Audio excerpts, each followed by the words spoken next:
Doon po sa nabanggit ninyong 7 pisong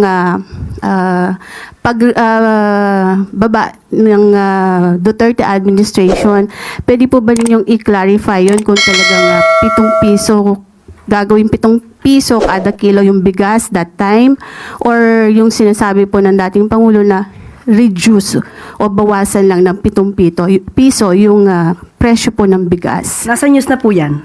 Maaari po niyong i-refer po ang news patungkol po dyan.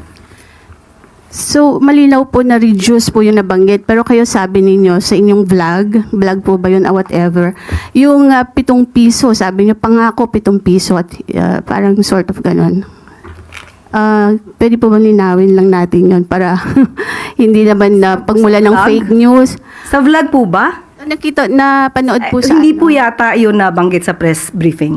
Opo, hindi po sa press briefing. Parang you're talking na pinapakita nyo pa yung SONA something ni PRRD. Para lang po magkaroon ng sa halip Hindi na... po yung pahayag ng Pangulo. Nandito po tayo sa ating press briefing para ihayag po ang direktiba, announcements ng palasyo. Hindi po patungkol sa aking pagbablog. Hindi po nabanggit ko lang po yung vlog, Yusek, para lang po hindi Miss Eden, pasensya na po, hindi po ako makakasagot ng anumang sinabi ko outside